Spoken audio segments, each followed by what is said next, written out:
Hello, Brian Bjornson here again with another Shrink the Government LLC video. I've been talking pretty much about why our government is a mess. And I've been reading a book about LBJ, the third in a series of books about LBJ by Robert A. Carroll. In the beginning of the book, Carroll talks about how a little bit of the history of the United States Senate and how from 1819 to 19 or 1819 to 1819 to 1859. Get a little confused there. Not that that's difficult to do, but in that 40-year span, he calls that the golden age, golden era of the United States Senate. He explains how our founding fathers created the Senate to be a bulwark, to be a last defense against popular ideas and a check on the power of the presidency and a check on the power of the judiciary. The will of the people. And from 1819 to 1859, it did that job very well. It did it because there were men like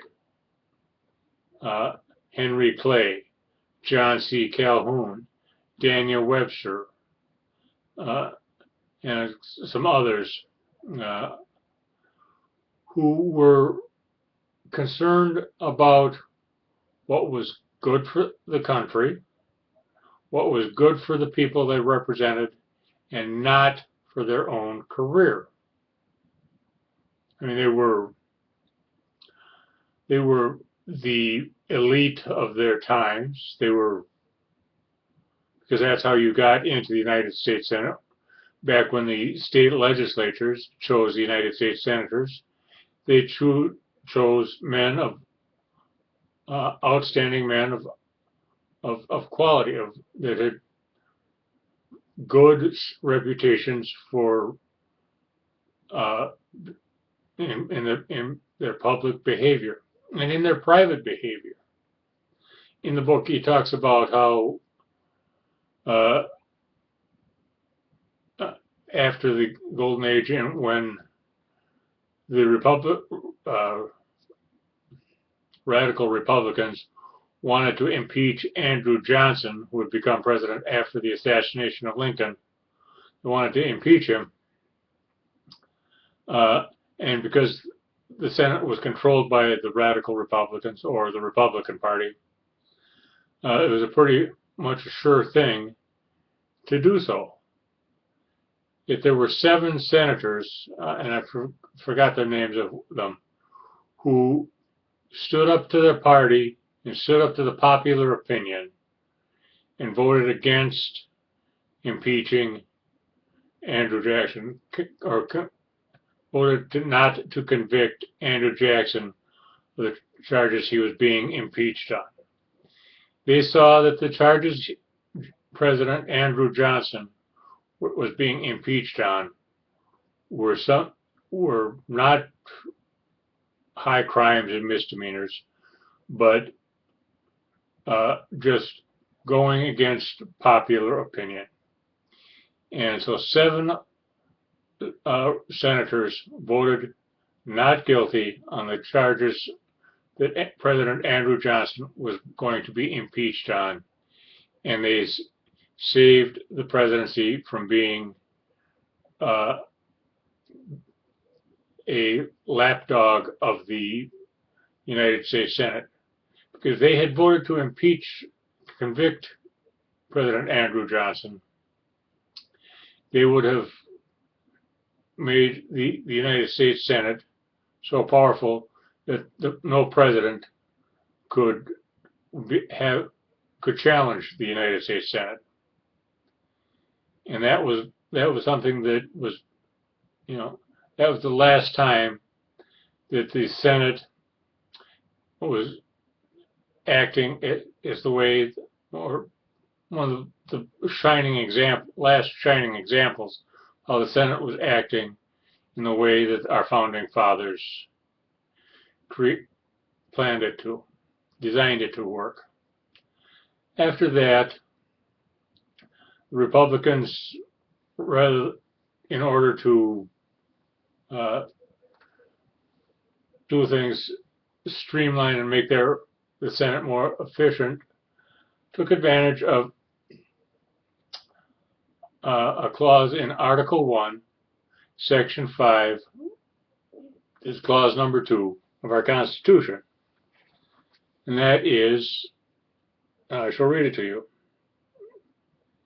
I'm sure that there are many people who have a copy of the Constitution and have probably already read it. But here it is. Each House may determine the rules of its proceedings, punish its members for disorderly behavior, and with the concurrence of 2/3, expel a member. It's that first phrase there. Each House may determine the rules of its proceedings. In other words, senators and congressmen could write the rules on how the Senate and the House operated. The idea was, and it worked for quite a long time, was that the honorable men who were in Congress, the House and Senate,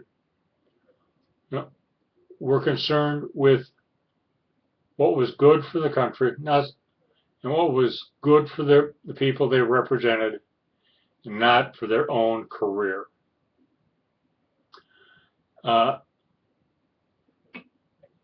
What the radical Republicans did was they reorganized the Senate, and the House later followed the precedent set by the Senate,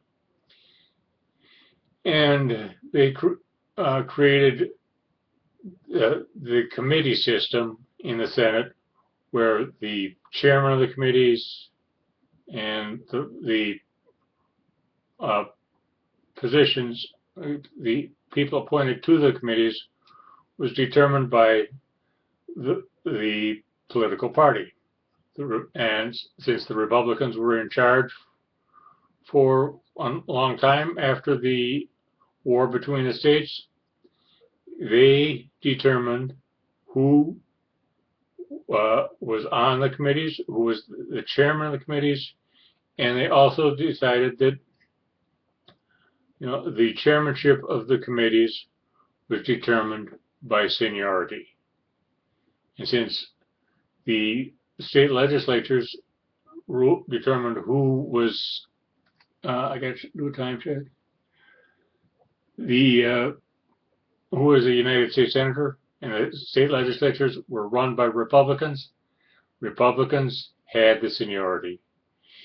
And what needs to be done to fix our country is a constitutional amendment, which will be very difficult to pass, that will create a check on the power of Congress. What needs to be done is to, like I said, a constitutional amendment on who, getting rid of all of the rules that for operation of Congress, and new rules instituted with a veto power over those rules by the people of the United States of America. Or, something along those lines is what needs to be done, is to take the fox away from control of the henhouse and put a check on the power of Congress, a check that is controlled by the people of the United States of America.